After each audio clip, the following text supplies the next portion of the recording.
বুকে আসার পর তোমার একটা ঘুম পাবে, তুমি হেঁটে যেতে পারবে না, কিন্তু আমাকে আশ্রয় করার পরে আমি তোমাকে বয়ে নিয়ে যাব গোবিন্দের এপার থেকে ওই পার পর্যন্ত।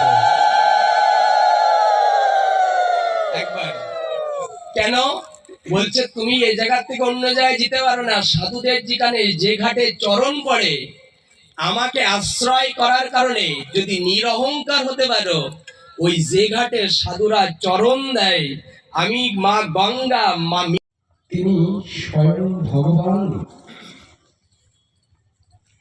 নবম অধ্যায় রাজবিদ্যা রাজগুহযুগের তৃতীয় নাম সমন্বয় করে সুপ্রেমানন্দে ধ্বনি প্রদান করে আমাদের পথ রচনা মার্গ রচনা করে দিয়েছেন। কি বলেছেন ভগবান স্বয়ং? বলেছেন অশ্রদ্ধায় ধনা পুরুষ ধর্ম সাৎসাদ পড়ন্ত অপ্রাপং নিবারদন্তে মৃত্যুময় সংসার বর্তনী। ভগবান শ্রীকৃষ্ণ স্বয়ং জানালেন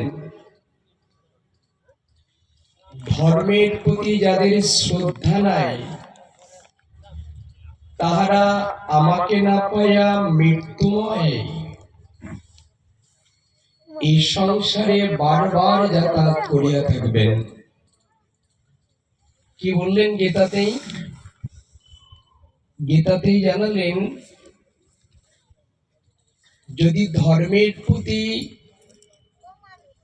শ্রদ্ধা না থাকে, ধর্ম করার পরেও, ভূষণ পরার পরেও, তিলক রচন করার পরেও, ভগবানের চরণে তুলসী পাতা পুষ্প নৈবেদ্য উপচার দেওয়ার পরেও ভগবান এখানেই বাণীর সমন্বয় করে দিলেন, আবার তোমার পৃথিবীতে আসতে হবে, আমাকে পাবে। একটু হৃদয় দিয়ে শুনতে হবে। যারা ভগবানের নিত্য পুষ্প ফল জল উপচার দান করছেন,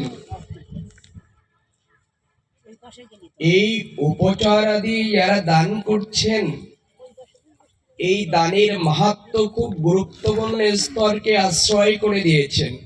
সেটি বললেন ধর্মের প্রতি যাদের শ্রদ্ধা। ধর্ম শব্দের অর্থ কি?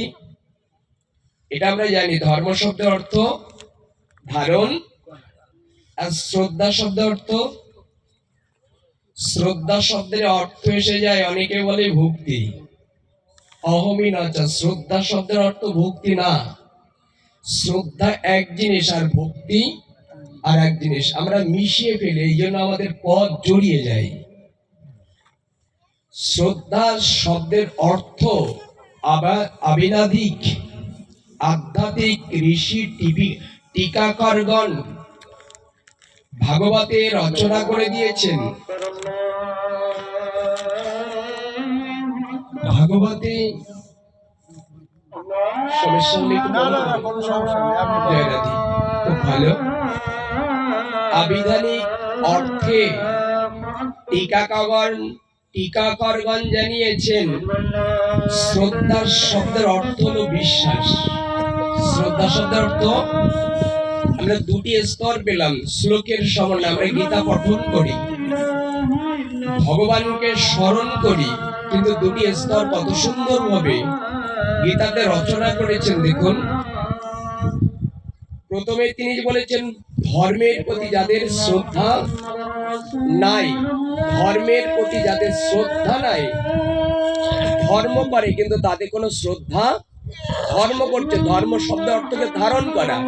কি ধারণ করেছি? আমি তিলক রচন করেছি, দেখেছেন তো, এটাকে ধারণ করা। ভূষণটা ধারণ করা যায়, যাই কিনা, পোশাক ধারণ করা যায়, তুলসী পাতা তোলা যায় এবং পুষ্প তুলে ভগবানকে দেওয়া যায়, উপচার কিনে আনা যায়। ভগবান শ্রীকৃষ্ণ বললেন এই দিয়ে যদি 1000 বছরও তুমি সেবা করো, তাহলে তুমি জেনে রাখো এর পরেও তোমাকে আবার পৃথিবীতে আসতে হবে, আমাকে পাবে। দেখেন কথাগুলি কিন্তু খুব ভিতরের, যা আপনারা করেন আমি করি সেইটা আমার না করে দিচ্ছেন। কেন না করছেন তার কারণটা গোবিন্দ বলেছেন, এই ধারণের পিছনে যে বস্তুকে তুমি ধারণ করার পিছনে যা দিয়ে ধারণ করে ধরে রেখেছো, যা তোমাকে ধরে রেখেছে তাহা দ্বারা আমাকে পাওয়া একটু কঠিন হয়ে যাচ্ছে, জড়িয়ে যাচ্ছে, কথাগুলি বুঝতে কষ্ট হবে। বলছে তুমি যার পরে ধারণ করছো, তিলকটা কার পরে ধারণ করছি? দেহের পরে। দেহ আমি ধারণ করছি দেহের পরে, দেহ কার পরে ধারণ করে আছে? দেখেন ভিতরে ঢুকবেন, দেহ কার পরে ধারণ করে আছে? আত্মার। আচ্ছা, আত্মা দেহ ধারণ করেছে না দেহ আত্মাকে ধারণ করেছে? আত্মা দেহ ধারণ করেছে না দেহ আত্মা ধারণ করেছে? কঠিন কঠিন কথা, ভিতরে যেতে হবে, না হলে বোঝা যাবে না। আত্মা দেহ ধারণ করেছে না আত্মা দেহ ধারণ করেছে না দেহ আত্মা ধারণ করেছে? এর বিশ্লেষণ সঠিক অর্থ হলো, যদি দেহ আত্মা ধরে রাখতো, ভালো করে লক্ষ্য করবেন, দেহ যদি আত্মা ধরে রাখতো তাহলে মানুষের কখনো মৃত্যু হতো, কারণ তাকে আমি যেতে দিতাম না, তাহলে আমার মৃত্যু। তাহলে আমাদের বোঝা দরকার এখানে যে নিশ্চয় আত্মা দেহকে ধারণ করেছে। তাহলে যার উপরে আমি তিলক রচনা করছি, যার উপরে ভূষণ দিচ্ছি, সেইটা যে টিকে থাকবে না, যার কারণে টিকে থাকবে সেইটার দিকে আমাদের লক্ষ্য। এই জায়গায় গীতাকে আশ্রয় করে পরমতীত স্তরে বলে দিয়েছেন, ধর্ম শব্দ তো ধারণ করা, এই ধারণ তুমি করতে পারো, কিন্তু নির্ধারণ বস্তুটার দিকে তোমার দৃষ্টি। নির্ধারণ মানে যাকে দেখা যায় না, নির্ধারণ। এখন এই স্তরে যদি প্রবেশ করা হয়, ধর্ম শব্দ তো ধারণ করা, আমরা কি ধারণ করেছি আর ধর্ম ধারণ করলে কি আমরা একটু দেখব। আমরা মৃত্তিকা দেখেছি ধারণ, তারপর আমরা বিশ্বাসের দিকে যাচ্ছি। ধর্ম শব্দ তো ধারণ করা, মাটি মৃত্তিকা জলের সন্নিকটে গিয়ে জলের সঙ্গে সম্বন্ধ করলো, জলের সঙ্গে মাটি যখন সম্বন্ধ করে, আশ্রয় নেয় জলের কাছে। আচ্ছা, জল মাটিকে কোথায় রাখে? এই যে আমরা দেখেছি নদীর তট আমাদের পিছনে, ভাগীরথী মা গঙ্গা, ওর বুকে যদি কোনো মৃত্তিকা প্রবেশ করে, মা কোথায় রাখে? উপরে না নিচে? আচ্ছা, নিচে রাখলো, কেন রাখে? এটাই যদি মাটি মনে করে তোমার কাছে এলাম, তুমি আমাকে নিচে করে রাখলে। সাধুরা একটু লক্ষ্য করবেন, সাধুত্বের গুণ দেখুন। মা ভাগীরথী গঙ্গার বুকে যখন মৃত্তিকা পড়েছে, তখন মৃত্তিকা বলছে এলাম তোমার আশ্রয় নিতে, কিন্তু তুমি আমাকে নিচে রাখলে। নিচে রাখলে কি মনে করি? আমার সম্মান। সব সাধুরা মনে করি, কেন আমি উপযুক্ত, আমার একটা আসন হলো না।